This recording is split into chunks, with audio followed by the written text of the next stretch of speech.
চট্টগ্রামে যে মারলো, মা বোমা মারতে গিয়ে 2টা হাত গেছে, 2টা পা চলে গেছে। তারপরে তাকে হসপিটালে নেওয়া হয়েছে। পানি চাইছে, এক নার্স পানি দিয়েছে বাম হাত দিয়ে। সে কয় যে বাম হাতে পানি খাবো না। তুই মুসলমান? কয় যে নার্স বলছে আমি মুসলমান। বাম হাত দিয়ে পানি দিলা কেন? আমি তো মুসলমান, ডান হাত দিয়ে পানি দাও। আমি শুনিয়া পরে এক বক্তৃতা বললাম, আসছে মানুষ খুন করিয়া ওখানে বাম হাত আর ডাইন হাত তালাশ করে। একজনের নাকি মোষ ছিল খুব বড়, আছেন এরকম কিছু মোষওয়ালা, বড় মোষ, ঠোঁট ঠোঁট ঢাকা।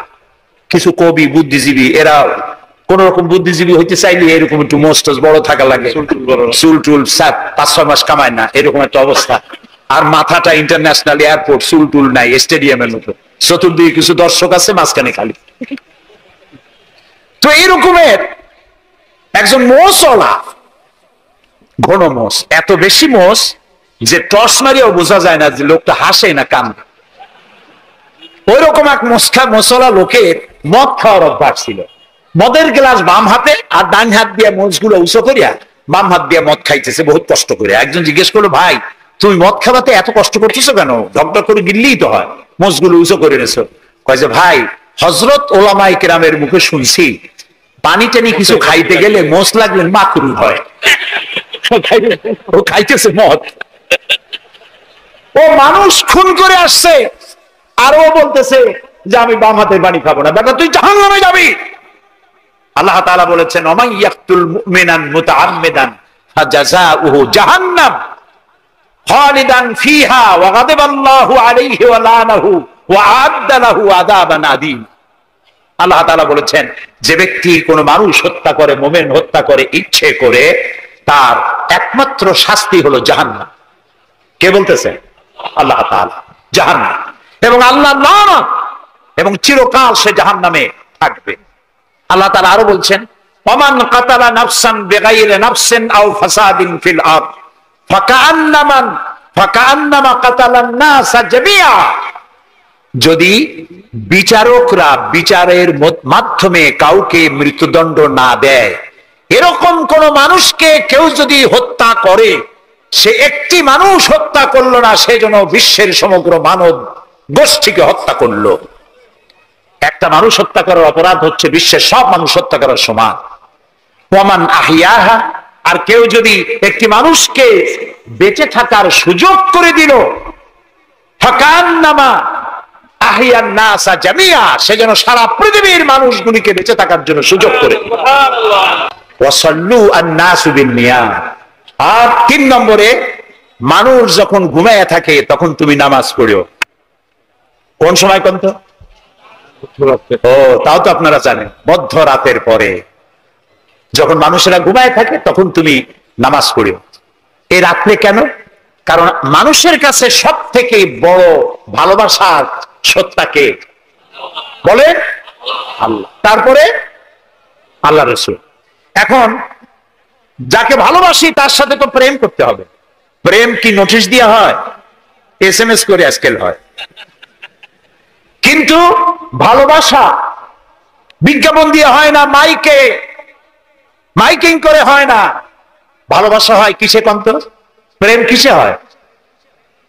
লজ্জা করে বলতে, করছেন তো এক সময়, গভীরে রাতে অন্ধকারে একাকিত্বে ভালোবাসা হয়। তো মানুষের সবচাইতে প্রিয় হচ্ছেন আল্লাহ তাআলা, প্রিয়তম। এর থেকে প্রিয় আর মুসলমানদের জন্য কেউ হইতে পারে না। দিনের কোলাহল পূর্ণ অবস্থার ভেতর দিয়ে তুমি তার সঙ্গে আবেগময় কণ্ঠে কথা বলতে পারবা না, এটা আল্লাহ তাআলা জানেন। তাই আল্লাহ তাআলা বলেছেন, ওয়াজআলনান নাহারা মাআশা, দিন বানাইছি রোজগার করার জন্য, কাজ করো, বসে থাকবা না। ফাইযা কুদিয়াতিস সালাত ফান্তাশিরু ফিল আরদ, নামাজ পড়া হয়ে গেছে, মসজিদে বসে থাকতে পারবা না। অভিশাপ, জোহরের নামাজে রক্ত হয়েছে, অফিস বন্ধ করে নামাজ পড়ো, জোহর পড়ো, সুন্নত পড়ো। নফল পড়তে পারবা না জোহরের সময়, তাসবিহ পড়তে পারবা না, কারণ এই তাসবিহ পড়ে নফল পড়ে সময় নষ্ট করে পূর্ণ বেতন নিলে বেতন হালাল হবে না। মেডিকেল নিয়ে সুস্থ মানুষ সেল্লা দিতে যাবা, পয়সা হারাম, নেক পয়সা হবে না, হালাল পয়সা কামাই দিতে হবে। সেল্লার নাম বললাম বলে তাবলীগ ভাইরা অসন্তুষ্ট হবেন না, একটা দৃষ্টান্ত দিলাম। আমি তাবলীগী ভাইদেরকে শ্রদ্ধা করি, সম্মান করি, তারাও দ্বীনের কাজ করছে। সুতরাং মসজিদের ভেতরে আপনি নামাজ পড়ে আল্লাহ তাআলা বলছেন কি শোনেন, ফরজ, ফাইজা কুদিয়াতিস সালাত ফান্তাশিরু ফিল আরদ, নামাজ পড়া হয়ে গেছে, বেরিয়ে যাও। কোথায় যাও? দুনিয়ায় যাও, হাটে যাও, বাজারে যাও, কলেজ যাও, কারখানায় যাও, আদালতে যাও, শিক্ষা প্রতিষ্ঠানে যাও, চাষ করতে যাও, জায়গা কি করো? আবতাগু মিন ফাদলিল্লাহ, আর আমার রিজিক, আমি যে তোমারে অনুগ্রহ করেছি, রিজিক দিয়েছি, ওই রিজিক তালাশ করে আন। সুবহানাল্লাহ। প্রিয় ভাই সব, হযরত ওমর রাদিয়াল্লাহু তাআলা আনহু মসজিদের ভিতরে দেখলেন কিছু লোক বসা, জোহরে দেখলেন, আসরে দেখলেন, মাগরিবে দেখলেন, এশায় দেখলেন। পরের দিন ফজরের সময় সেই একই জায়গায় কয়েকটা লোক, একই লোক দেখে জিজ্ঞেস করলেন, তোমরা কারা? বলল, নাহনু মুতাওয়াক্কিলিন, আমরা আল্লাহর উপরে ভরসা করি এবং আল্লাহর উপরে ভরসা করে এখানে জিকির আজগার করি। খাও কি? কয় যে আমাদের এই জিকির আজগার দেখে পাশের লোকেরা ভাত লাইন দিয়ে আমাকে খাওয়ায়। রাসূলুল্লাহ বললেন, তোমরা তো মুতাওয়াক্কিলুন, তোমরা তো অন্যের উপরে নির্ভরশীল, আল্লাহর উপরে তো নির্ভরশীল তোমরা নও। শোনো, আগামীকাল এই জোহরের নামাজের পর যদি তোমাদেরকে এখানে বসা দেখি, ব্যাট মেরে মসজিদ থেকে বের করে দেব। মসজিদে নির্দিষ্ট সময় নামাজ পড়তে আসবে, বাকি সময় কাজ করতে হবে মানুষের জন্য, নিজের জন্য, জনগণের জন্য, রাষ্ট্রের জন্য। এর নাম ইসলাম। এর নাম কি? ইসলাম। বাস্তবমুখী, বৈরাগ্য নয়। আপনি দিন কায়েমের জন্য, আল্লাহর বেশি জিকির আজগার করার জন্য জঙ্গলে যাবেন, লা রাহবানিয়াতা ফিল ইসলাম, ইসলামে বৈরাগ্যবাদকে সমর্থন করে না। কথা বুঝে আসছে? সুতরাং আপনি রাত্রি বেলায়, দিনের কোলাহলপূর্ণ সময়, আপনি আল্লাহর সাথে প্রেম করতে সময় পাচ্ছেন না। আল্লাহ তাআলা বলছেন, ওয়াজআলনাল লাইলা লিবাসা ওয়াজআলনা নাওমাকুম সুবাতা, রাত্রে বানাইছি, রাত্রিকে বানাইছি শান্তির আচ্ছাদন। সুবহানাল্লাহ বলবেন না? রাত হলো শান্তির আচ্ছাদন। তীর্যক রৌদ্রের তীব্র প্রখরকে বন্ধ করে দিয়ে, রাতের একটি অন্ধকারের চাদর দিয়ে, কালো চাদর দিয়ে পৃথিবীটাকে ঢেকে দিলাম। আর একটু শান্তির জন্য চাঁদ আর তারকার নামে কিছু ডিম লাইট জ্বালাই দিলাম। গভীর রাত্রে ওঠো, মানুষ যখন ঘুমায় তখন তুমি সেজদায় পড়ে কাঁদো। রাসূলুল্লাহ বলেছেন, অনুশোচনা আর অনুতপ্তের এক ফোঁটা পানি নাকের অর্ধেক আসতে না আসতে আল্লাহ তাআলা ওই ক্রন্দনরত বান্দাকে মাফ করে। সুবহানাল্লাহ। এই তিনটি কাজ যে করবে, কয়টা কাজ? তিনটি। এই তিনটি কাজ যারা করবে, তাদখুলুল জান্নাতা বিসসালাম, আখরাজাহু মুসলিম। মুসলিম শরীফের হাদিস। রাসূলুল্লাহ বলছেন, এই তিনটে কাম করো, শান্তির সাথে জান্নাতে চলে যাবে। তাহলে যে জাতির জীবন ব্যবস্থার নাম কি? ইসলাম। আর আমাদের নাম মুসলমান। সব জায়গায় কিন্তু শান্তি, দেখা হইলে সালাম। আল্লাহর নাম কি? শান্তি। আর আল্লাহর এক নাম কি? সালাম আছেন আল্লাহর নাম, আল্লাহর নাম শান্তি। তারপরে নামাজ পড়ে শেষ করার পর ডান দিকে বাম দিকে কি বলি? নামাজ পড়েও বলি আসসালামু আলাইকুম ওয়া রাহমাতুল্লাহ। জীবনের শেষ নামাজ কোনটা? জানাজা। তার শেষ কথা কি? আসসালামু আলাইকুম ওয়া রাহমাতুল্লাহ। এরপরে মুমিনদের লাস্ট ডেস্টিনেশন দারাকা দারাস সালাম, শেষ জায়গা কোথায়? জান্নাত। এই যাদের ধর্ম, এই যাদের দিন, এই যাদের জীবন ব্যবস্থা, সেখানে আল্লাহর আইন প্রতিষ্ঠার নামে বোমা মারা লাগবে? জবাব দেন। সন্ত্রাসী তৎপরতা করা লাগবে? কোন নবী, কোন রাসূল সন্ত্রাসী তৎপরতা চালিয়েছেন, মানুষ হত্যা করেছেন, এর কোন নজির আছে পৃথিবীতে? আছে? পৃথিবীতে নাই।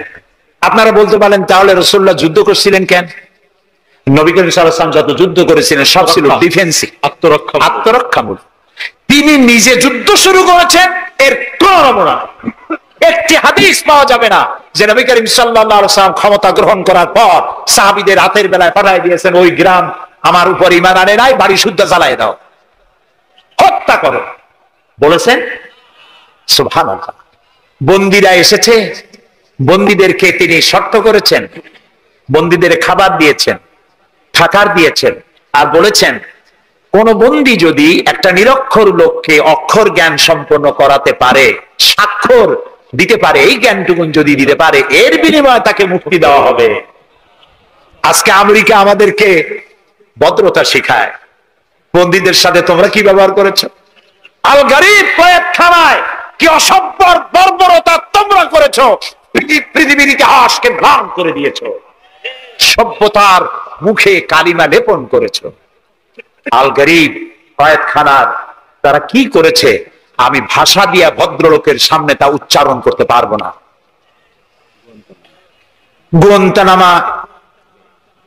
গুয়ান্তানামা বেতে, যেটা পৃথিবীর নরক বলা যায়, পৃথিবীর জাহান্নাম, মুসলমান কয়েদিদের সামনে কোরআন শরীফ খুলে কোরআনের উপরে পেশাব করেছে তারা। একজন মুসলমান হাত পা বান্দা তার সামনে কোরআনে পেশাব করলে তার অবস্থাটা কি হয়? সে তো আত্মহত্যা করতে চায়, তখন আমার জীবন চলে যাক, কোরআনের অমর্যাদা তো সহ্য করা যায় না। তোমরা তাই করেছো। তোমরা এরাকে 70 বছরের বৃদ্ধা নারীকে দুই পার দুই হাতের উপরে ভর করে গাধার মতো বানাইয়া তার পিঠের উপরে তোমরা চড়ে বাজারে বাজারে ঘুরেছো। তোমরা সেই জাতি, তোমরা নারীত্বের অমর্যাদা করেছো, মনুষ্যত্বের অমর্যাদা করেছো। বাংলাদেশকে গণতন্ত্র শিক্ষা দেওয়ার জন্য তোমাদের আসার কোনো জরুরত নাই। গণতন্ত্র আমাদের কাছ থেকে শিখে যাও, সভ্যতা ভদ্রতা আমার দেশ থেকে শিখে যাও। তোমরা সাম্প্রদায়িক সম্প্রীতির কথা বলো, আমার দেশ থেকে শেখো। আমার দেশের হিন্দুরা রোজার মাসে মসজিদের পাশে যত মণ্ডপ ছিল, মাগরিবের আজানের সময় কেউ ঢোল বাজায় নাই, মাইক বাজায় নাই, ঠিক না? আমার দেশের মুসলমানেরা তাদের সারা দিন রোজা রেখে তাদের গান বাজনা চিৎকারে গান অস্থির হয়েছে, কিন্তু কেউ যে বলে নাই যে ঢোল বাজাইতে পারবা না, গান গাইতে পারবা না, বলেছে কেউ? সাম্প্রদায়িক সম্প্রীতি এখানে তোমরা খুঁজে বেড়াও যেখানে সম্প্রীতি নাই। কোথায় সাম্প্রদায়িক সম্প্রীতি নাই? সব জায়গায় সাম্প্রদায়িক সম্প্রীতি। সব থেকে পৃথিবীর মধ্যে বাংলাদেশে সাম্প্রদায়িক সম্প্রীতি সব থেকে বেশি। সুতরাং এই সব বাজে কথা বলে মানুষকে বিভ্রান্ত করার কোনো সুযোগ নাই। যাক, এটা আমার পয়েন্ট না। আমার পয়েন্ট ছিল আল্লাহর আইন প্রতিষ্ঠার জন্য বোমা মারা সন্ত্রাসী তৎপরতার কোনো সুযোগ নাই। আজকে যারা বোমা মারতেছে, এই যে ঝালকাঠি মারলো না, কয়জন মারছে? 2 জন। যেটা মারলো এইখানে বসে তারে পুলিশে ইন্ট্রোগেশন করতেছিল।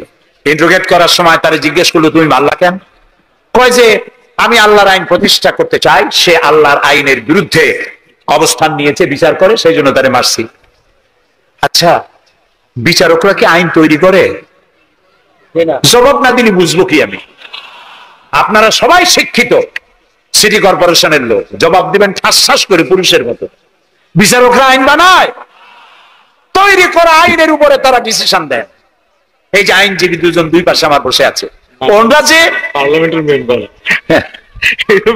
আদালতে এই জন্য এমপি কে দেখে দেয়। জি, তো এই যে 2 জন আইনজীবী বসে আছেন আমার পাশে, ওনারা প্রতিষ্ঠিত আইনের উপরে ওনারা আর্গুমেন্ট করেন। আমার দেশে যত আইন আছে, সিভিল ল যেটা, সেখানে তো ইসলামী আইন আছে। আছে না বললেন কেন? আনতেছে সিভিল ল এর মধ্যে আছে, ক্রিমিনাল ল এর মধ্যে কিছুটা নাই, কিন্তু সিভিল ল এর মধ্যে আছে। মুসলিম পারিবারিক আইন, এটা তো আছেই। সুতরাং বিচারক মারা, আইনজীবী মারা। এরপর বললো আচ্ছা তুমি যদি এখন মরো, কয় যে আমি তো শহীদ হয়ে যাবো। আরে উল্লুক, তুমি শহীদ হবা কেমনে? তুমি তো মানুষ খুন করে আসছে, তোর তো জাহান্নামে যাওয়া লাগবে। ইয়েমেন থেকে একজন লোক এসেছে, হাদিস, ইয়েমেন থেকে একজন লোক এসেছে হুজুরের সামনে, তার বুড়িমা সাথে, বলছে হুজুর এই অচল বুড়িমা, হাঁটতে পারে না, চলতে পারে না, এই আমার মা, এরে ঘাড়ে করিয়া আমি ওকুফে আরাফা করেছি, একে নিয়ে মিনা মুজদালিফা করেছি, রমি করেছি, একে নিয়ে আমি সাফা মারওয়া সাই করেছি, এই মাকে ঘাড়ে করে আমি আল্লাহর ঘর তাওয়াফ করেছি, হজের সব কাজ মায়ের ঘাড়ে করে করছি। আল্লাহর নবী, আমি কি আমার মায়ের হক আদায় করতে পেরেছি? হুজুর বললেন না, আদায় হয়নি, মায়ের হক আদায় হয়নি। অর্থাৎ বুকের চামড়া দিয়ে মায়ের পায়ের যদি স্যান্ডেল তৈরি করে দেওয়া হয়, 1 ফোঁটা দুধের হক আদায় হবে না। সেই মায়ের সঙ্গে নাফরমানি হচ্ছে, বেয়াদবি হচ্ছে, বইয়ের কথার মতো মায়ের সাথে দুর্ব্যবহার করা হচ্ছে। আমার দেশে গুলি হচ্ছে, হচ্ছে না? হচ্ছে। মা কোথায় পড়ে আছে কোনো খোঁজ নাই, খবর নাই। তার জন্য কোনো ভালো খাবার ব্যবস্থা, কাপড় চোপড় নাই। বন্ধুদের জন্য সব আছে, মায়ের জন্য নাই, বাপের জন্য নাই। মা তো বুড়ি হয়ে গেছে, এখন আর মা নাই। বাপ তো বুড়ো হয়ে গেছে, কামাই করতে পারে না, এখন আর বাপ নাই, এখন হয়ে গেছে বুড়ো। আর মা হয়েছে বুড়ি। আর আব্বা হয়েছে, যার মেয়ে বিয়ে করেছে শ্বশুর এখন আব্বা, আর শাশুড়ি হয়েছে আম্মা। মা আর বাপ বাসি হয়ে গেছে, বাপ পড়ে গেছে। আমার বন্ধুগণ শুনে রাখুন, আল্লাহর নবী বলেছেন তিনজনের দোয়া আল্লাহর কাছে অব্যর্থভাবে কবুল হয়ে যায়। মুস্তাজাবুদ দাওয়াত তিনজন। মুসাফিরের দোয়া কবুল হয়, মাজলুমের দোয়া কবুল হয়, আর মা বাপ যদি সন্তানের জন্য দোয়া করে অবশ্যই সে দোয়া আল্লাহর দরবারে মঞ্জুর হয়ে যায়। সুতরাং মা বাপের খেদমত করতে হবে, মহব্বত করতে হবে। আমি মা বোনদের বলতে চাই, আমার মা বোনেরা পর্দার আড়ালে বসে আপনারা যারা ওয়াজ শুনছেন ভালো করে শুনুন। আমরা পুরুষ, আমাদের পায়ের তলে জুতা। পুরুষের পায়ের তলে কি? জুতা। আপনারা নারী, আপনাদের পায়ের তলে আল্লাহর জান্নাত। জোরে কোন সুবহানাল্লাহ, জোরে বলেন সুবহানাল্লাহ। ও নারী, ও মহিলা, তোমাদের সম্মান আল্লাহ কোথায় তুলে দিল? পুরুষের পায়ের তলে জুতা, তুমি নারী, তোমার পায়ের তলে আল্লাহর বেহেশত। আল জান্নাতু তাহতা আকদামিন মুহাত। মায়ের পায়ের তলে আল্লাহর বেহেশত। সুবহানাল্লাহ পড়ে, সুবহানাল্লাহ পড়ে। আল্লাহ রাসূল বলেছেন, মা বাপ যদি, বুখারী শরীফের হাদিস, মা বাপ যদি অসন্তুষ্ট হয় আল্লাহ অসন্তুষ্ট হয়ে যান, মা বাপ সন্তুষ্ট হন আল্লাহ সন্তুষ্ট হয়ে যান। সুবহানাল্লাহ। আমরা বিভিন্ন জায়গায় হাদিয়া তোহফা নিয়ে যাই, যেখানে দোয়া কবুল হওয়ার সম্ভাবনা কম, 50-50, হইলেও পারে না হইলেও পারে, সেইখানে পয়সা পাতি, হাদিয়া তোহফা, নজর নিয়াজ নিয়ে যায়। আর যেখানে 100% সিউরিটি আছে সেখানে হাদিয়া তোহফা দেই না। মা বাপকে হাদিয়া তোহফা দেন। মা বাপের পায়ের উপরে চুমা খান, কিসমত পাল্টে যাবে, তকদীর পাল্টে যাবে। মা বাপকে ভালোবাসুন। সুতরাং মায়ের মহব্বত, মাকে আল্লাহ পাক এভাবে মহব্বত, তাকে সম্মান দিয়েছেন। নারী কন্যা হিসেবে, বধূ হিসেবে, মাতা হিসেবে তার মর্যাদা সবচেয়ে বেশি। এরপরে বলবো পর্দার কথা। আমার মা বোনেরা, আল্লাহ রাব্বুল আলামিন মহিলাদেরকে বলেছেন, পুরুষদেরকে বলেছেন, কুল্লিল মুমিনিনা ইয়াগুদ্দু মিন আবসারিহিম। ও নবী, মুমিন পুরুষদেরকে বলে দেন তারা যেন তাদের চক্ষুকে পরনারী থেকে নিম্নগামী রাখে। আর মহিলাদেরকে বলা হয়েছে কুল্লিল মুমিনাতি ইয়াগুদুদনা মিন আবসারিহিন্না।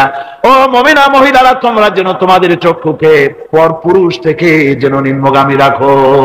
এটা আল্লাহর হুকুম। কার হুকুম? আল্লাহর হুকুম। পর্দায় থাকতে আল্লাহ বলেছেন। আল্লাহ পাক বলেছেন, ওয়াকারনা ফি বুয়ুতিকুন্না ওয়ালা তাবাররাজনা তাবাররুজাল জাহিলিয়াতুল উলা। খবরদার, তোমরা জাহালাতের যুগের মতো ঠাক ঠামক নিয়ে চলাফেরা করো না। তোমরা মানুষকে তোমাদের সৌন্দর্য বিকশিত করে দেখায়ও না। কোরআনে কারীমে সূরা নূরে বলা হয়েছে, প্রত্যেকটি বয়সপ্রাপ্ত নারী এমন একটা চাদর পরবে যে চাদর পরলে তার মাথা, তার গলা, তার বুকটা ঢেকে যাবে। এরকম একটা চাদর পরা ইসলাম কি করেছে? ফরজ করে দিয়েছে। আল্লাহ পাক ফরজ করেছেন। কি করেছেন? ফরজ করে দিয়েছে। মা বোনেরা, আপনারা মেহেরবানি করে এমন একটা চাদর পরবেন। আজকাল ওড়না আছে ঠিকই, কিন্তু ওড়না যে অর্থে ব্যবহার করতে বলা হয়েছে ওই অর্থে নাই। এখন ওড়না মেয়েরা অনেক ক্ষেত্রে মাফলারের মতো গলায় ঝুলায় রাখে, গামছার মতো ঝুলায় রাখে। এরকমের জন্য ওড়না ব্যবহার করতে বলা হয় নাই। ওড়না হলো মাথাটা, গলাটা, বুকটা ঢেকে যায় এবং একটু পুরু হতে হবে। পাতলা মশারি টেনা দিয়ে ওড়না বানাইলে হবে না, সেটা একটু পুরু হতে হবে, শালীন হতে হবে, মার্জিত হতে হবে। আমি একটি কথা আপনাদের বলি, এই বাংলাদেশে আজ পর্যন্ত যত নারীর মুখে এসিড পড়েছে, এসিড পড়ে নাই নারীর মুখে? বখাটে ছেলে যুবতী মেয়ের উপরে আকৃষ্ট হয়ে তাকে বিয়ের প্রস্তাব দিয়েছে বা কুপ্রস্তাব দিয়েছে, সে প্রত্যাখ্যান করেছে, পরে তার মনের ঝাল মিটাবার জন্য মুখে এসিড মারছে। আপনারা বলেন, এমন কোন ঘটনা জানেন কিনা যে বোরখা পরিহিতা কোনো মেয়ের মুখে এসিড পড়েছে? জানা আছে কিনা আপনাদের? না, বলতে পারবেন না। বোরখা পরা মেয়েদের উপর এগুলি হয় নাই। কারণ হলো সে আল্লাহর হুকুম রক্ষা করেছে। যে বোরখা পরেছে, চাদর পরেছে, সে কার হুকুম রক্ষা করেছে? ওই মহিলা আল্লাহর হুকুম রক্ষা করেছে। এবার আল্লাহর দায়িত্ব হয়েছে তার শরীর, তার ইজ্জতকে হেফাজত করা। মেয়েরা যদি ঠোঁটে রং লাগায়া, মাথার চুল খোলা রেখে রাস্তায় ঘোরে, রিকশাওয়ালা পর্যন্ত ডাকে ভাবি সাহেবা, দোকানে গেলে দোকানদার কয় আপা, আর যদি বোরখা পরা থাকে যে দেখে সেই কয় খালাম্মা, চাচি আম্মা, সম্মান করে কথা বলে। ঠিক কিনা কর? সুতরাং আমার মা বোনেরা, আপনাদের সম্মান আপনারা বজায় রাখুন, আপনার মেয়েদের মর্যাদা আপনারা বাড়ান। আপনারা হচ্ছেন হযরতে খাদিজার উত্তরসূরি। সুমাইয়ার উত্তরসূরি, হযরতে খাওলার উত্তরসূরি, হযরতে আয়েশার উত্তরসূরি। এই বাংলার জমিনে আপনাদেরকে জিহাদের ময়দানে আসতে হবে ইনশাআল্লাহ। সবাই বলেন ইনশাআল্লাহ। পুরুষের পাশাপাশি বাংলাদেশেও মহিলারা বোরখা পরিহিতা হয়ে আল্লাহর দ্বীন কায়েমের জন্য যদি প্রয়োজন হয়, হাজার হাজার মহিলা রাস্তায় মিছিলে বের হবে ইনশাআল্লাহ।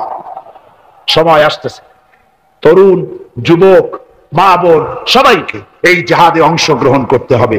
এখন আমি মা বোনদেরকে কয়েকটা দায়িত্ব দিচ্ছি, শুধু ওয়াজ শুনলে তো হবে না, কিছু দায়িত্ব পালন করতে হবে। সে দায়িত্বটা হচ্ছে এই যে আপনারা আপনাদের সংসারটাকে ইসলামের দুর্গ বানান।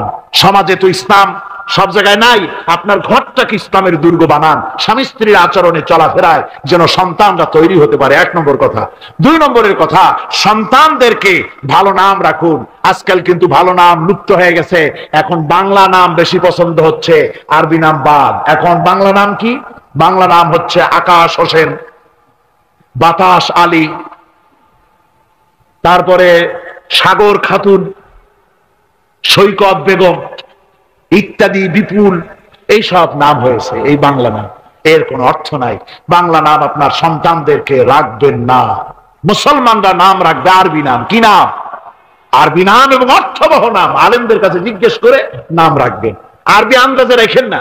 একজনে তার মেয়ের নাম রাখছে, শুনলাম মেয়ের নাম রাখছে তুকাজ্জেবাল। হ্যাঁ, তাই বললাম ভাই তুকাজ্জেবাল নাম রাখলেন কেন? ওই যে কোরআন শরীফে দেখলাম তুকাজ্জেবান রে আল্লাহ খুব ভালোবাসে, সূরা আর রহমানে 33 বার এই নামটা আল্লাহ দিয়েছে, সেই জন্য মহব্বত করে তুকাজ্জেবান নাম রাখছেন। দেখেন কথা। কুয়েতে একবার এয়ারপোর্টে নাম নিয়ে খুব হাসাহাসি হলো, পাসপোর্টে বাংলাদেশিদের নাম। একজনের নাম হচ্ছে জামাল মিয়া আর বাপের নাম তরিক মিয়া। পুলিশেরা হাসতেছে, লোকেরা জিজ্ঞেস করলো কি ব্যাপার। তো আসলে ব্যাপারটা ধরা পড়লো, জামাল মিয়া বাপের নাম তরিক মিয়া। জামাল হচ্ছে উট আর মিয়া মানে 100। জামাল মিয়া মানে 100 উট, আর তরিক মিয়া, তরিক মানে রাস্তা, মিয়া মানে 100। 100 রাস্তার ছেলে, 100 উট। তো নাম আন্দাজে আরবি হলেই তো রাখা যাবে না, একটু জিজ্ঞেস করতে হবে আলেমদের কাছে যে একটা আমার ছেলে হয়েছে, মেয়ে হয়েছে, একটা ভালো নাম রেখে দেন। তো তাদের কাছ থেকে অর্থবহ নাম নিয়ে আপনারা রাখবেন। এটা হলো 2 নম্বরের কথা। 3 নম্বরের কথা হচ্ছে ছেলে মেয়েদেরকে আদব লেহাজ শিখাবেন, চরিত্র শিখাবেন, আদব শিখাবেন। মা বাপের দিকে, মুরব্বীদের দিকে পিছন ফিরাইয়া তাদেরকে ধমক দিয়ে কথাবার্তা না বলে আদব শিক্ষা করে, সালাম দিতে পারে, এগুলি তাদেরকে শিক্ষা দেওয়া দরকার। 4 নম্বরে পারিবারিক বৈঠক করতে হবে। কি বৈঠক? প্রত্যেক বাড়িতে বাড়িতে সপ্তাহে 1 বার অথবা 2 বার পারিবারিক বৈঠক। স্বামী স্ত্রী ছেলেমেয়ে সব এক জায়গায় বসবে। যে কোনো একটা দিন রাতের বেলায় বা বিকেলে 1 ঘন্টা এক জায়গায় বসে আলোচনা করবেন। তুমি কলেমাটা পড়ো তো, বউরে করবেন তুমি কলেমা পড়ো, শুনি হয় কিনা। আমার তাশাহুদটা আমি পড়ি, আত্তাহিয়াতু লিল্লাহি ওয়াস সালাতু তাওয়াত হয় কিনা তুমি একটু শোনো তো, দোয়া কুনুতটা হয় কিনা শোনো তো। আচ্ছা, নামাজের মধ্যে কয়টা ফরজ কত দেখি? ছেলের কাছে জিজ্ঞেস করেন, মেয়ের কাছে। বই একটা সামনে নিয়ে খুলে একজন আরেকজনকে জিজ্ঞেস করেন। কোরআন শরীফ বলে সূরা ফাতিহাটা পড়ো দেখি সহি হয় কিনা। এইভাবে করে 1 ঘন্টা দিন আলোচনা করে তারপরে দরুদ শরীফ পড়ে আল্লাহর কাছে দোয়া করে, আল্লাহ আমার বউ, আমার বাচ্চা, এই সব নিয়ে তোমার দ্বীনের কথাবার্তা বলছি, আল্লাহ তুমি দয়া করে আমার এই বিবি বাল বাচ্চাগুলিকে দ্বীনের রাস্তায় রাখো, চরিত্রবান বানায় রাখো, এরা যেন সন্ত্রাসী হয় না, এরা যেন মারামারি করে না, এদেরকে দিনদার বানাও, পরেজগার বানাও। আপনার দোয়া আল্লাহর কাছে কবুল হয়ে যাবে, আল্লাহর কাছে কবুল হয়ে যাবে, সন্তান আর খারাপ হবে না। কথা বুঝতে পেরেছি?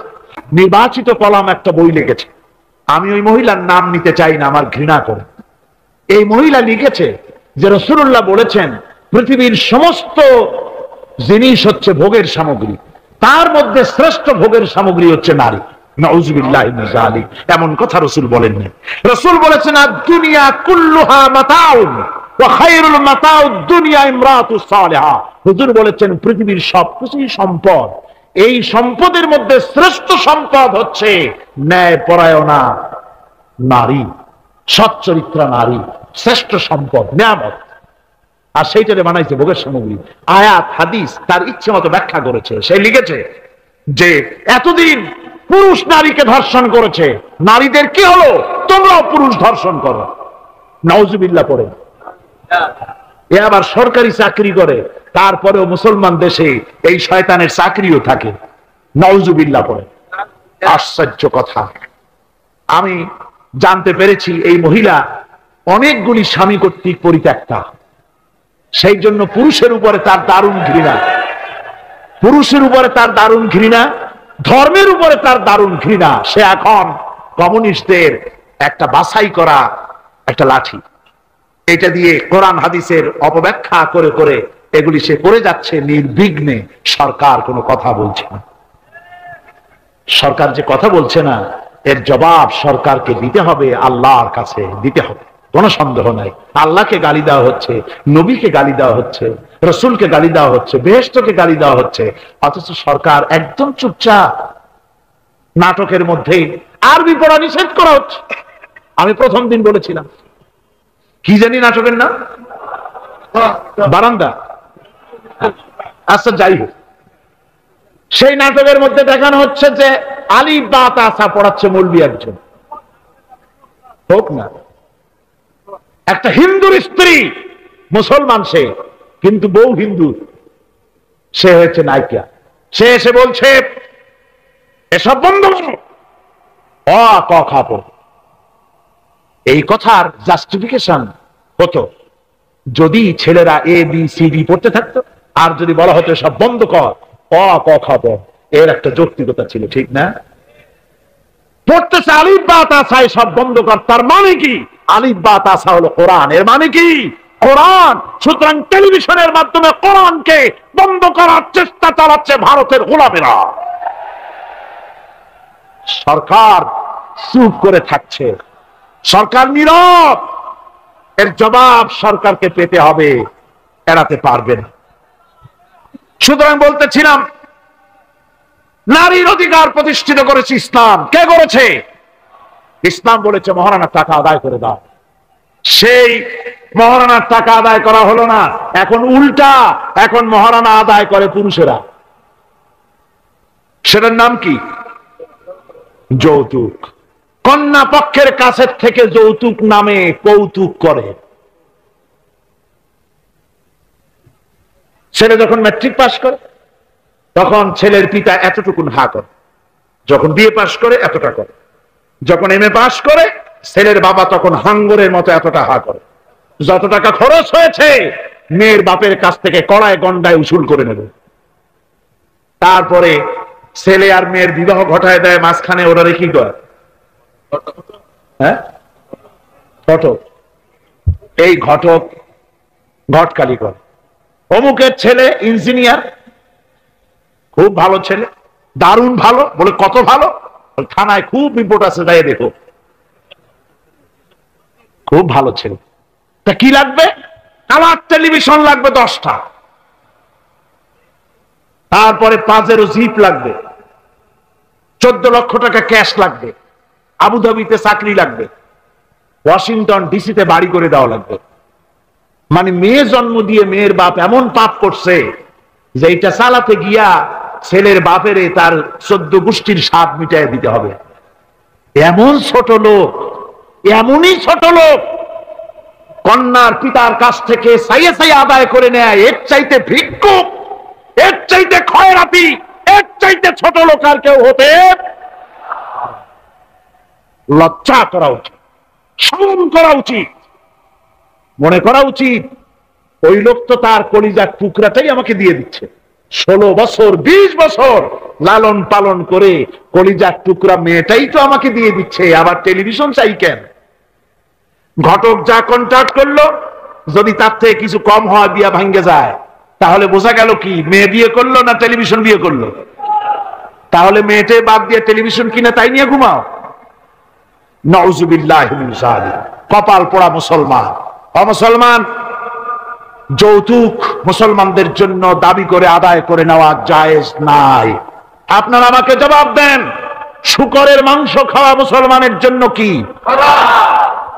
পায়খানা খাওয়া মুসলমানের জন্য কি? মনে রাখুন, শূকরের মাংস আর পায়খানা খাওয়া মুসলমানদের জন্য যেমন হারাম, যৌতুকের একটা সুতা দাবি করে আদায় করা ঠিক সেরকম হারাম। চিটাগং এবং চট্টগ্রামের বাইরের থেকে আগত মুসলমানেরা, আমি জিজ্ঞেস করতে চাই, তাদের ছেলে আছে যৌতুক নামের এই অপদার্থ কৌতুক মানবতার সাথে এই প্রহসন আদায় করে দাবি করে যৌতুকের টাকা গ্রহণ করার মতো শুকরের মাংস পায়খানা আপনারা খাবেন? জোরে বলেন খাবেন? যারা ছেলের পিতা আছেন কোরআনের মাহফিলে হাত উঁচু করে আমাকে দেখাতে হবে। কন্যা পক্ষের কাছ থেকে দাবি করে একটা সুতা আদায় করবেন না। কারা তারা হাত উঁচু করে দেখা, হাত উঁচু করে রাখতে হবে। আলহামদুলিল্লাহ, হাত নামান, হাত নামান। আমি বলেছিলাম ছেলেদের পিতারা হাত তুলবে, কিন্তু বাচ্চা ছেলেরাও হাত তুলে ফেলেছে। অসুবিধা নাই, সব শিশুরা ঘুমিয়ে আছে। কি জানি লক্ষ পিতা লক্ষ শিশু ঘুমিয়ে আছে। হ্যাঁ, সব শিশুদের অন্তরে।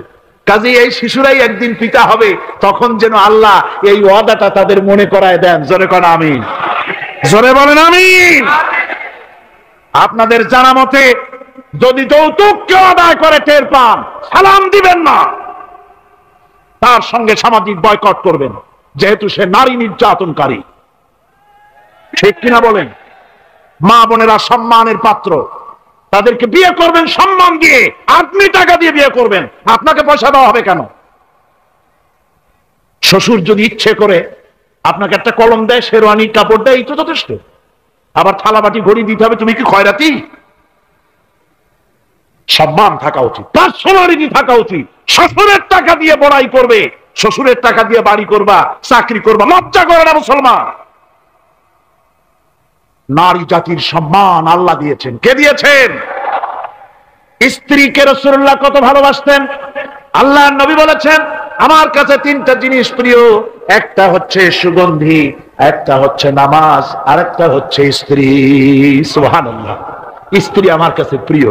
হুজুর বলেছেন, তোমাদের মধ্যে সেই ব্যক্তি উত্তম যে ব্যক্তি তার স্ত্রীর কাছে উত্তম।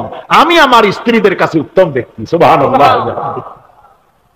রাসূলুল্লাহ স্ত্রীকে কত ভালোবাসতেন। বিশ্বনবী রাজনৈতিক কর্মকাণ্ড চালাচ্ছেন, যুদ্ধের দামামা বাজতেছে, চতুর্দিকে কত অশান্তি, সবকিছু চলছে, স্ত্রীর হক আদায় করতে ভুলে যাননি।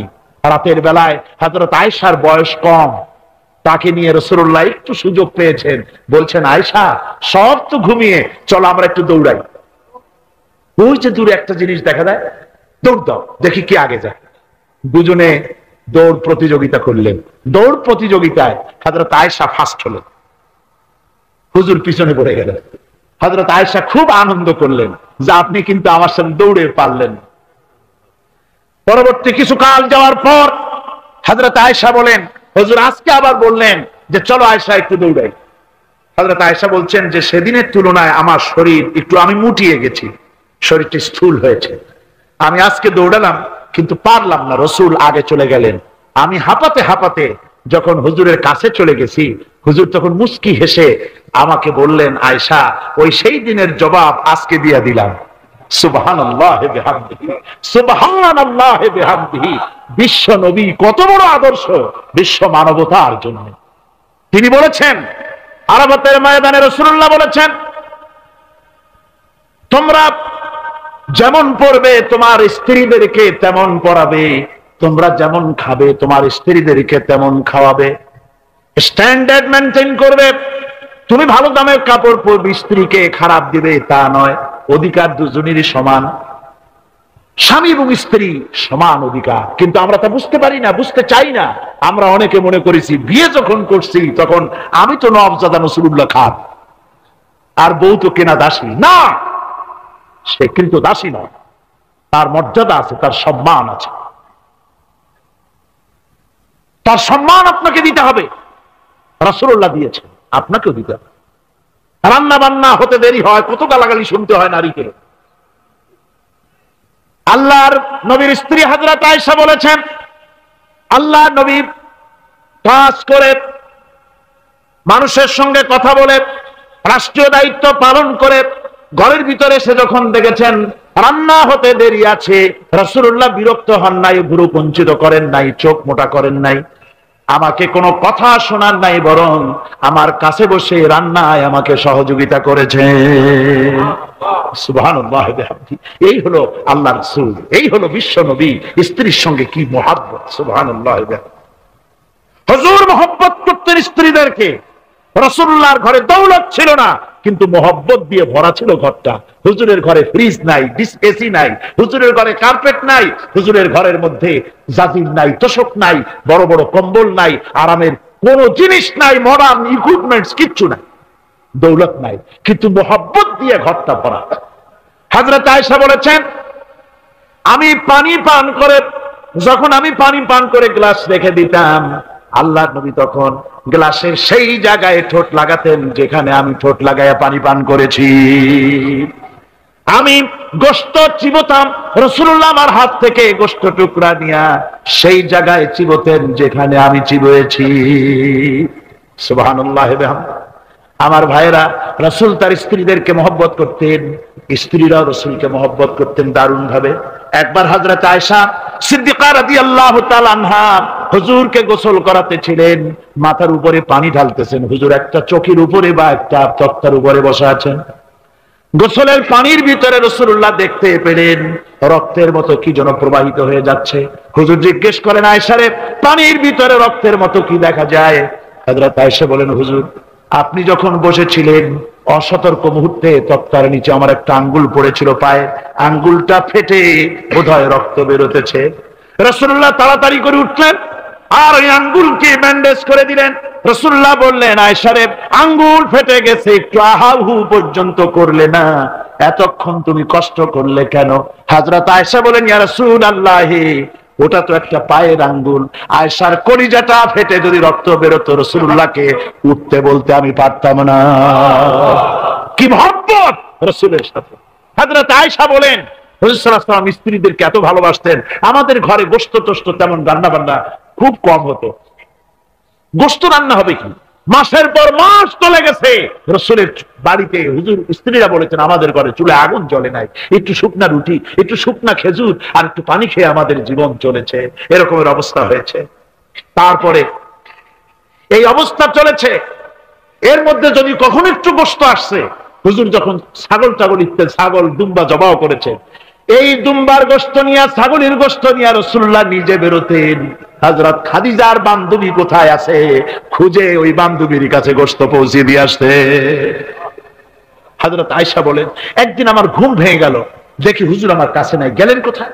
খুঁজতে খুঁজতে যায় দেখি মসজিদে নববীর ভিতরে হুজুর হাত তুলে বসে আছেন, মোনাজাত করতেছেন। আমি পেছনে গিয়ে হাত তুললাম, আমি শুনতে পাচ্ছি নবীজি দোয়া করছেন, রব্বুল আলামিন কিয়ামতের ময়দানে যেদিন সন্তান তার পিতাকে ভুলে যাবে, মা তার সন্তানকে হারায় ফেলবে, ওই কঠিন হাসরের ময়দানে আমি যেন আমার খাদিজাকে হারাইয়া না যাই। মুনাজাতের শেষে হযরত আয়েশা বলেন, ইয়া রাসূলুল্লাহ, খাদিজার কথা আপনার এত কেন বারবার মনে পড়ে? একটা বুড়িরে বিয়ে করেছিলেন 25 বছর বয়সের সময়, 40 বছর বুড়ি, তার কথা কেন এত মহব্বত আপনার মনে পড়ে? তার থেকে যুবতী মেয়ে, সুন্দরী মেয়েকে আপনার স্ত্রী হিসেবে আপনি পান নাই। হুজুর বলেন, আয়েশা রে, খাদিজা সম্পর্কে এমন কথা তুমি আর বলো না, তোমরা সবাই আমার সুখের দিনের স্ত্রী, আর খাদিজা আমার এমন সময় স্ত্রী ছিল যখন মক্কায় আমার আশ্রয় ছিল না, তামাম মক্কা নগরীতে আমার আশ্রয় ছিল না। খাদিজার সঞ্চিত সমস্ত ধনরাশি ইসলাম কবুল করার পর দুহাতে খাদিজা বিতরণ করে দিয়েছে। হযরত আয়েশা বলেন, হুজুর আমার গোস্তাকি মাফ করে দেন, আমি আর এরকম বলবো না, তবে খাদিজা সম্পর্কে আমার কিছু একটু শুনান। হুজুর বলেন, আয়েশা রে শোনো, গভীর রাত, যত রাত হোক না কেন, ইসলামের দাওয়াত দিয়ে দিয়ে গভীর রাত্রে আমি যখন বাসায় ফিরেছি, ঘরে এসেছি, দরজায় একটা মাত্র ডাক দিয়েছি, খাদিজা, অমনি দরজা খুলে গেছে।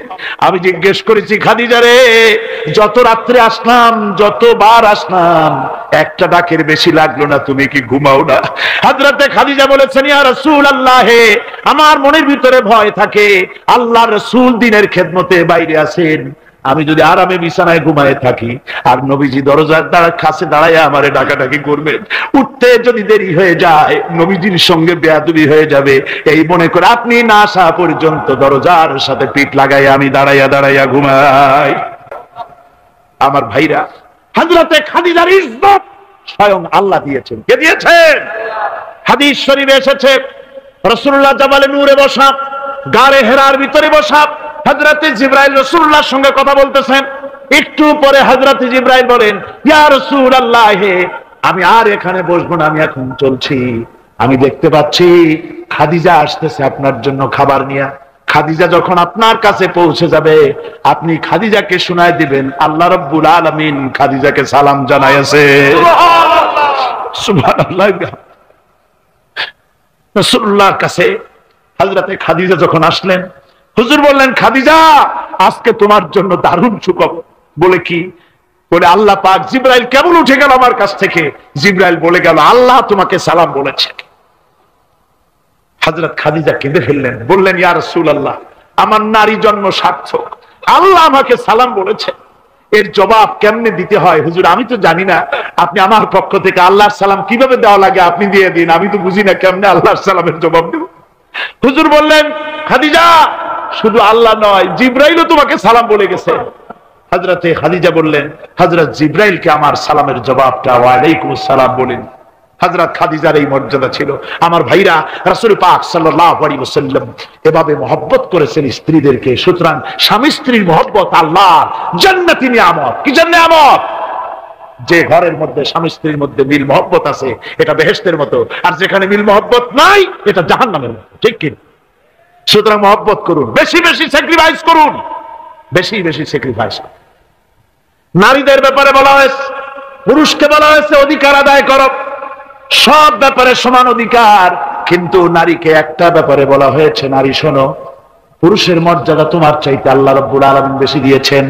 আর রিজালু কাওয়ামুনা আলান নিসা, নারীদের উপরে পুরুষের প্রাধান্য আল্লাহ পাক দান করেছেন।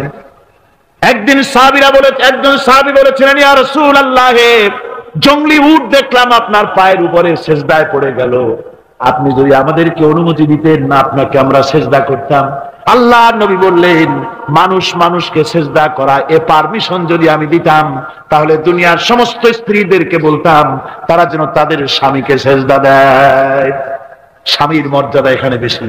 সুতরাং অধিকার সমান, কোনো সন্দেহ নাই, কিন্তু স্বামীর একটা আলাদা মর্যাদা আছে, সেই সম্মানও তাকে দিতে হবে। এরপরে এই সমান অধিকারের ভিত্তিতে স্বামী স্ত্রী চলতে থাকে, মাঝখানে আল্লাহ পাক তাদেরকে সন্তান দান করেন। আল্লাহ তাদেরকে, নারীকে লেখাপড়ার অধিকার দিয়েছেন, ইসলাম তাকে লেখাপড়ার অধিকার দিয়েছে, শিক্ষার অধিকার দিয়েছে। হযরত আয়েশা সিদ্দিকা রাদিয়াল্লাহু তাআলা আনহা শিক্ষয়িত্রী ছিলেন, হাফেজা ছিলেন, হাদিসের হাফেজা ছিলেন, কোরআনের হাফেজা ছিলেন, হাজার হাজার সাহাবায়ে কেরামদের তিনি ওস্তাদ ছিলেন। সুবহানাল্লাহ বলেন।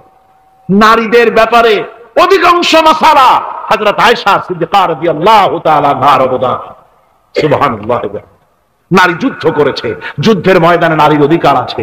নারী চাকরি করতে পারবে, নারী ব্যবসা করতে পারবে, নারী লেখাপড়া করতে পারবে, নারী সেনাবাহিনীতে যেতে পারবে, নারী সব করতে পারবে, কিন্তু পর্দার মাধ্যমে। কিসের মাধ্যমে? স্বামী এবং পুরুষ এবং স্ত্রী, পুরুষ এবং নারী মাঝখানে একটা পর্দা থাকতে হবে। সে কথা একটু পরে বলছি। এবার এই বধূ কিছুদিন পর মা হয়ে গেল। কি হয়ে গেল? মা হয়ে গেল। মা যখন হয়ে গেল, মর্যাদা আরো এক ধাপ বেড়ে গেল। আল্লাহ রাব্বুল আলামিন মায়ের মর্যাদা বেশি করে দিলেন। আল্লাহ পাক কোরআনে কারীমের মধ্যে বলেন, ওয়াসাইনাল ইনসানা বিওয়ালিদাইহি ইহসানা হামালাতুহু উম্মুহু কুরহা ওয়া ওয়াদাতুহু কুরহা ওয়া হামলুহু ওয়া ফিসালুহু 30 শাহরা। আমি পৃথিবীর সমস্ত মানুষকে উপদেশ দিয়েছি, তোমরা তোমাদের মায়ের প্রতি সম্মান করো, এহসান করো। তোমার মা তোমাকে গর্ভধারণ করেছে অত্যন্ত কষ্টের সাথে, আর ডেলিভারিও করেছে কষ্টের সাথে। খবরদার মায়ের সাথে বেয়াদবি করো না। কে বলেছেন? আল্লাহ পাক বলেছেন, মায়ের এহসান করো। আল্লাহ রাব্বুল আলামিন মা বাবার জন্য দোয়া করতে বললেন। আল্লাহ পাক বলেন, মা বাবার সামনে যেন কখনো মাথায় ঝাঁকি দিয়া চোখটা মোটা করে মা বাবার সঙ্গে কথা বলো না। ওয়াকুল লাহুমা কাওলান কারীমা। মা বাবার সঙ্গে যখন কথা বলবে সম্মান সূচক কথা বলবে। আর মা বাবার জন্য আমার কাছে দোয়া কর। কে শিখায়? আল্লাহ। কে শিখান? আল্লাহ বলছেন, বান্দারে তোর মা বাবার জন্য আমার কাছে দোয়া করবি। রব্বিরহামহুমা কামা রাব্বায়ানি সগীরা। জোরে সরে পড়েন, রব্বিরহামহুমা কামা রাব্বায়ানি صغيرا আয় আল্লাহ আমার মা বাপ যেমন আমাকে স্নেহ করে লালন পালন করেছে আমার ছোটবেলায়, তুমি আমার মা বাপকে তোমার রহমতের কোলে লালন পালন করো। কে শিখায়? আল্লাহ পাক শিখিয়ে দিচ্ছেন। إنا خلقنا الإنسان من نطفة أمشاج نبتليه فجعلناه سميعا بصيرا। আমি মানুষের মিলিত শুক্রর দ্বারা নুতফা দিয়ে আমি মানুষ সৃষ্টি করেছি এবং তাকে একে একে বিভিন্ন স্তর পার করেছি। তাকে শ্রবণ শক্তি দিয়েছি, তাকে দর্শন শক্তি দিয়েছি। ইন্না হাদাইনাহুস সাবিলা ইম্মা শাকিরান ওয়া ইম্মা কাফুরা। নিশ্চয়ই আমি তাদেরকে তাদের কর্মপন্থা প্রদান করেছি, আমি তাদেরকে হেদায়েত দিয়েছি, চলার পথের দিশা দিয়েছি। এখন ইচ্ছে করলে সে কৃতজ্ঞ হতে পারে, ইচ্ছে করলে অকৃতজ্ঞতার পথও অবলম্বন করতে পারে। আমি তাকে হেদায়েত দিয়ে দিয়েছি, পথ দেখিয়ে দিয়েছি। ডান এবং বাম দুটি রাস্তা আল্লাহ পাক দেখিয়ে দিয়েছেন। আসহাবুল ইয়ামিন, আসহাবুল শিমাল, একটা ডানপন্থী আর একটা বামপন্থী। আমাদের দেশে কিছু লোক আছে নাম মুসলমান কিন্তু বলে যে আমরা বামপন্থী আন্দোলন করি, অথচ সমস্ত ডানপন্থীদের জায়গা হবে জান্নাতে যদি জান্নাতের আমল করতে পারে। ডানপন্থীদের নেতা হচ্ছেন দুনিয়ার সমস্ত পয়গম্বরেরা, আর বামপন্থীদের নেতা হলো শয়তান। বামপন্থীদের নিয়ে শয়তান যাবে কিয়ামতে জাহান্নামে। আল্লাহ পাক রাস্তা বলে দিয়েছে। আল্লাহ রাব্বুল আলামিন বলেন, আলাম নাজআল লাহু আইনাইনি ওয়া লিসানান ওয়া শাফাতাইন ওয়া হাদাইনাহুন নাজদাইন। আমি কি তোমাদের দুটি চক্ষু দেই নাই, দেখার জন্য দুটো চোখ দেই নাই? আমি কি তোমাদেরকে কথা বলার জন্য দুটো ঠোঁট দেই নাই? এরপরে আমি কি তোমাদেরকে ভালো মন্দ বোঝার জন্য আমি কি হেদায়েত দেইনি? ভালো মন্দ সবটা বোঝার জন্য আমি তোমাদেরকে হেদায়েত দিয়েছি। সুতরাং এই হেদায়েতের রাস্তা ছেড়ে দিয়ে তোমরা নিজেদেরকে গোমরাহির মধ্যে ডুবিয়ে দিও না। আমার দেওয়া হেদায়েতের রাস্তায় নিজেদেরকে পরিচালিত করার জন্য প্রচেষ্টা করো। আল্লাহ পাক বলেন, ওয়াল্লাযীনা জাহাদু ফীনা লানাহদিয়ান্নাহুম সুবুলানা ওয়া ইন্নাল্লাহা লামাল মুহসিনিন। যারা আমাকে পাওয়ার জন্য সাধনা করেছে তাদের পথ প্রদর্শন করা আমার জন্য অবশ্য কর্তব্য। অন্য জায়গায় আল্লাহ পাক বলেছেন, ওমান ইয়াত্তাকিল্লাহা ইয়াজআল লাহু মাখরাজা। যে ব্যক্তি আমাকে ভয় করে চলে, আমার প্রতি আশা করে, ভরসা করে, তার জন্য আমি রাস্তা তৈরি করে দিই। সুবহানাল্লাহ। যুবক মানুষ ইসলাম কবুল করেছেন। ইসলাম কবুল করতে গিয়ে বাড়ি ঘর জায়গা জমি কিছুই ছিল না। ছোট্ট অবস্থায় বাবা মারা গেছে, চাচার ঘরে লালিত পালিত হচ্ছিলেন। এরপরে রাসূলের প্রতি ঈমান আনবেন, চাচার ভয়তে পারেন না। হুজুর হিজরত করলেন। আব্দুল্লাহ তার নাম ছিল, আব্দুল উজ্জা। তিনি চলে গেলেন চাচার কাছে। চাচা গো, মুহাম্মদ সাল্লাল্লাহু আলাইহি ওয়াসাল্লাম আল্লাহর নবী, এ ব্যাপারে তোমার মত কি? তিনি বলেন, আমারও তো তাই মনে হয়। যদি তাই মনে হয় তার উপরে ঈমান আনবেন কিনা? চাচা বলে, না, কখনো ঈমান আনবো না। ভাতিজা বলতেছেন, চাচাজি, বছরের পর বছর ধরে অপেক্ষা করতেছিলাম, আমি আপনার অধীনে আছি বলে ইসলাম কবুল করতে পারি নাই। আমার ইচ্ছা ছিল আপনি আগে করবেন, তারপরে আপনাকে দেখা দেখি আমি করব। কিন্তু আপনি যখন ইসলাম কবুল করলেন না, আর করবেন না বলে যখন ঘোষণা দিলেন, আপনাকে উপস্থিত রেখে আমি ঘোষণা দিলাম, লা ইলাহা ইল্লাল্লাহু মুহাম্মাদুর রাসূলুল্লাহ। চাচা বলছে, ভাতিজা, এর পরিণাম জানো? কয়, না, জানি না। এর পরিণাম হচ্ছে তুমি আমার বাড়িতে থাকো, আমার বাড়ি ছাড়তে হবে। বললেন, রাজি আছি। উট ছাগল ভেড়া ঘোড়া যা দিছি ছাড়তে হবে। বলছে, রাজি আছি।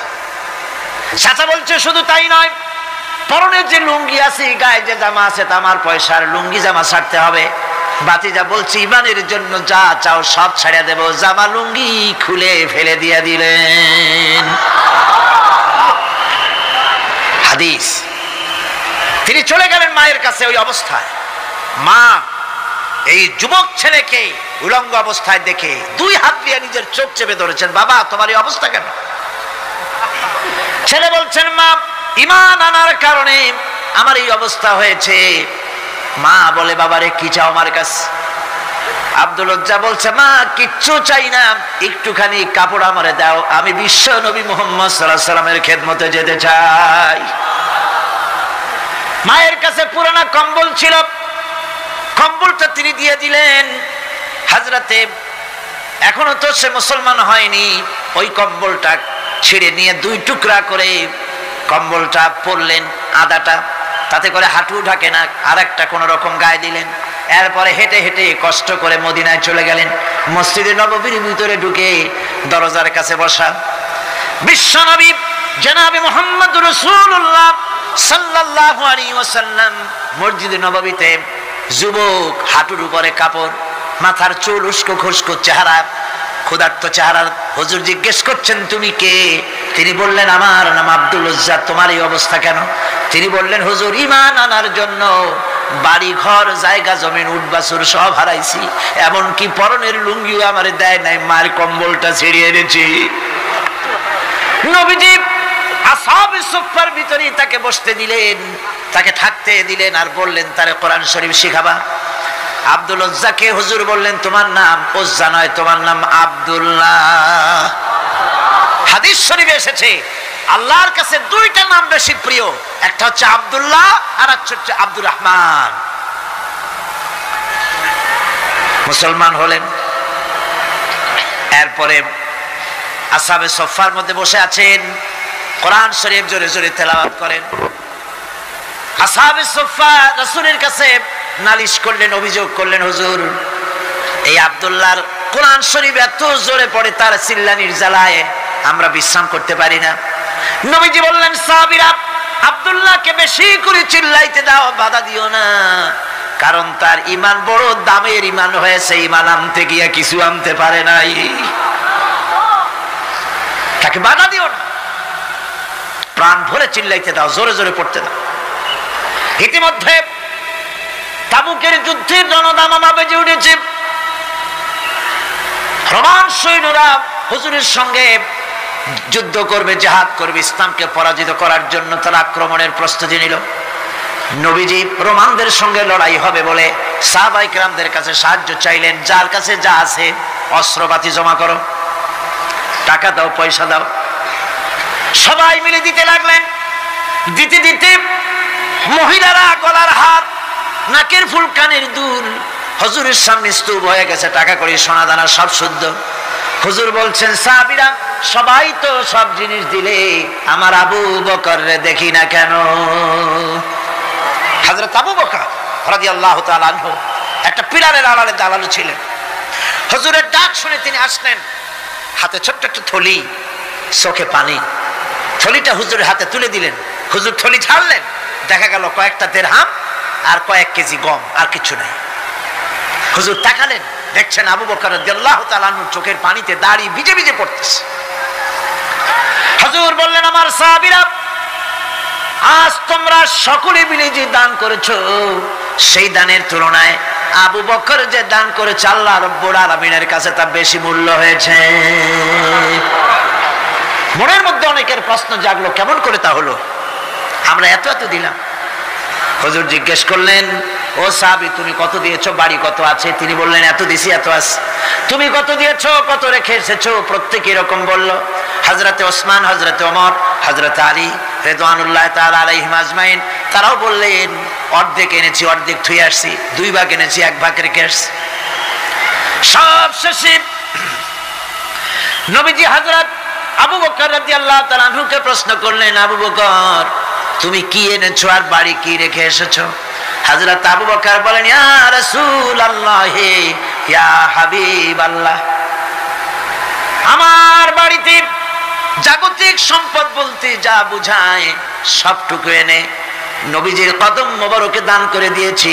আবু বকরের ঘরে এখন আল্লাহ আর তার রাসূল ছাড়া কোনো জিনিস বাকি নাই, যা ছিল সব এনেছি। হুজুর জিহাদে রওনা হলেন 30,000 সৈন্য সাথে, 30 সহস্র সৈন্য নিয়ে নবীজি তাবুকের দিকে চললেন। পথের মধ্যে হযরত আব্দুল্লাহ এসে হুজুরের সামনে দাঁড়ায় গেছেন। আব্দুল্লাহ এসে বলেন, ইয়া রাসূলুল্লাহ, একটু দাঁড়ান। এই জিহাদে মেয়ে লোক পুরুষেরা সাহাবীরা সবাই প্রাণ ভরে দান করলো, কিন্তু আমি এমন এক বান্দা, আল্লাহর কিছুই দিতে পারলাম না। আমার তো দেওয়ার মতো কিছুই নাই হুজুর, আমার দেওয়ার মতো কিছুই নাই। তবে আমি আপনার কাছে দোয়া চাই, আপনি দোয়া করুন আমি যেন এই যুদ্ধে, এই জিহাদের ময়দানে আমি যেন শহীদ হতে পারি। নবীজি বললেন, একটু বাকল নিয়ে আসো গাছের। একটা গাছের বাকল আনা হলো। এই বাকলটা হুজুর নিজ হাতে আব্দুল্লাহর হাতে বাঁধা দিলেন আর বললেন, রব্বুল আলামিন, আমি আব্দুল্লাহর রক্ত কাফেরদের জন্য হারাম করে দিলাম। হযরত আব্দুল্লাহ কেঁদে যার যার হয়ে যাচ্ছেন, বলছেন, ইয়া রাসূলুল্লাহ, আমি চাইলাম শহীদ হব আর আপনি আমার রক্তকে কাফেরদের জন্য হারাম করে দিলেন। হুজুর বলেন, আব্দুল্লাহ রে, এখন যদি তোমার মৃত্যু জ্বরের ভিতর হয়, আল্লাহ রাব্বুল আলামিন তোমারে শাহাদাত নসিব করে দিবেন। তাবুকের ময়দানে হুজুর চলে গেলেন। কয়েকদিন পরে খবর আসলো হুজুরের কাছে, আব্দুল্লাহ কয়েকদিন জ্বর ভোগ করে আব্দুল্লাহ মারা গিয়েছেন। হুজুর বললেন, তার জানাজার ব্যবস্থা করো, কাফন দাফনের ব্যবস্থা করো। ব্যবস্থা হয়ে গেল। রাতের বেলায় দাফন হবে। একজন লোক কবরের কাছে দাঁড়ায় টিম টিম করে একটা আলো নিয়ে দাঁড়ায় আছে, আর একজন লোক কবরের ভিতরে নেমেছেন। দুই ব্যক্তি লাশ দুই হাতে উঁচু করে নিয়ে আসতেছেন কবরের কাছে। যিনি কবরের ভিতরে দাঁড়ানো, তিনি বলতেছেন, লাশ বহন করে তোমরা যে দুইজন আনতেছো, লাশের সাথে খবরদার বেয়াদবি করো না, তোমাদের ভাইয়ের সঙ্গে আদব করো।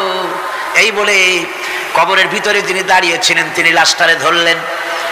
কবরের ভিতরে দাঁড়ায় যিনি লাশ ধরেছেন, লাশকে কবরে শোয়াই দিয়েছেন, তিনি আর কেউ নন, তিনি বিশ্ব নবী মুহাম্মদুর রাসূলুল্লাহ। নিজের হাতে হযরত আব্দুল্লাহকে শোয়াই দিলেন। লাশ বহন করে যে দুইজন আনলেন, তার একজন হলেন হযরত আবু বকর আর একজন হযরত ওমর রাদিয়াল্লাহু তাআলা আনহুমা। আর আলো নিয়ে যিনি দাঁড়িয়েছেন টিম টিম করে জ্বলতেছেন, তিনি হযরত বেলাল।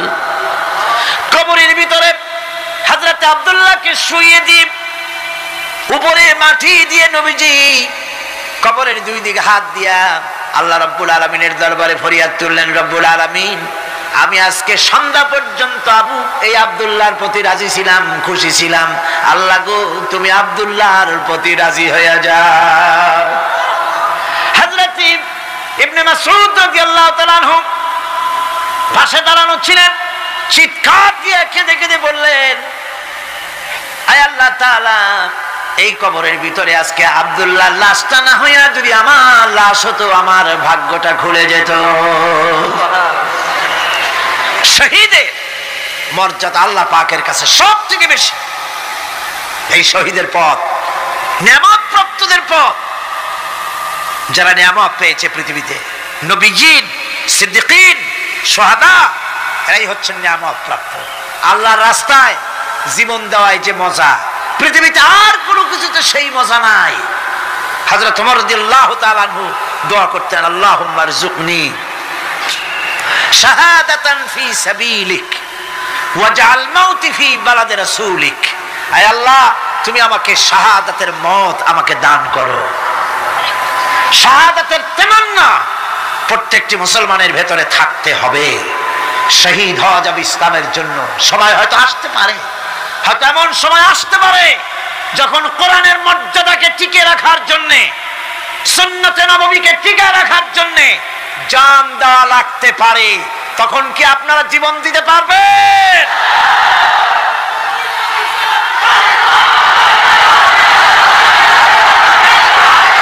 মরুভূমিতে যেখানে ঘর নাই, বাড়ি নাই, সেই জায়গায় বিবি এবং বাচ্চাকে রেখে যাওয়ার সময় তিনি বললেন, রব্বানা ইন্নী আসকানতু মিন যুররিয়াতি বিওয়াদিন গায়রি যী যারইন ইনদা বাইতিকাল মুহাররাম। হায় আল্লাহ রাব্বুল আলামিন, আমি পানি এবং তরুলতাবিহীন এক মরুভূমির ভিতরে আমার বংশের একটি অংশকে এখানে রেখে গেলাম। তোমার ঘরের কাছে পুনর্বাসিত আমি তাদের কাছে, এই ঘরের কাছে, সম্মানিত ঘরের কাছে রেখে গেলাম। পরীক্ষায় তিনি পাশ করলেন। হযরতে হাজেরা প্রশ্ন করলেন, ইব্রাহিম, পানি নাই, খাবার নাই, মানুষ নাই, ঘর নাই, বাড়ি নাই, মরুভূমির ভিতরে আমাকে আর আমার বাচ্চারে ফেলে রেখে যাচ্ছ কেন? কোনো জবাব নাই। 2 বার 3 বার প্রশ্ন করলেন।